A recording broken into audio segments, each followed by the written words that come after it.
নিজেকে সাধারণ কর্মী দাবি করে ভোট প্রচারে দমদম কেন্দ্রের বিজেপি প্রার্থী শিলভদ্র দত্ত।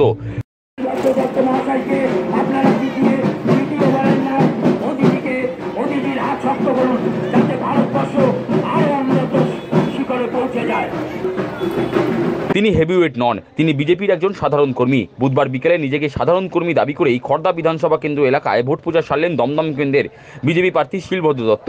এদিন সন্ধ্যে তিনি খড়দার সুকচর একফোর্ট রোডের শীতলা মন্দিরে পুজো দিয়ে ভোট প্রচার শুরু করেন। পুলিনপাড়া বলরাম সেবা মন্দির হাসপাতাল ছুঁয়ে পিডি মোড় হয়ে বিটি রোড ধরে খড়দার সূর্য সেন দুর্গা মন্দিরের কাছে তিনি প্রচার শেষ করেন। প্রচার শেষে সাংবাদিকদের মুখোমুখি হয়ে শিলভদ্র দত্ত বলেন, তিনি হেভিওয়েট নন, তিনি একজন বিজেপির সাধারণ কর্মী। নরেন্দ্র মোদীর প্রতিনিধি হয়ে তিনি ভোটে লড়ছেন। তার বিশ্বাস দমদমের মানুষ এবারে নরেন্দ্র মোদীকেই ভোট দেবেন।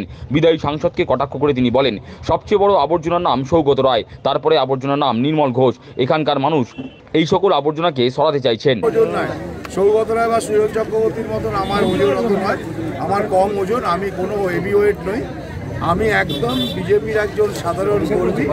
আমি মনে করি আমার নেতা নরেন্দ্র মোদীর প্রতিনিধি হিসেবে আমি এখানে এসেছি। আমি কেউ নই, অন্যেরা হেভিওয়েট ওয়েট হতে পারেন, আমি খুব সাধারণ মানুষ, সাধারণ কর্মী। আমি কর্মীদের সাথে নিয়ে নরেন্দ্র মোদীর কথা নিয়ে বাংলার এই দমদমের মানুষের কাছে এসেছি। দমদমের মানুষ নরেন্দ্র মোদীকে ভোট দেবে আমাকে।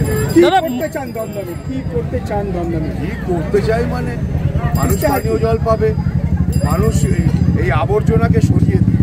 মানে সব থেকে বড় আবর্জনার নাম সৌগত রায়, তারপরে অনেকগুলো আবর্জনা আছে, নির্মল ঘোষ নাম দিতে পারে অনেকগুলো।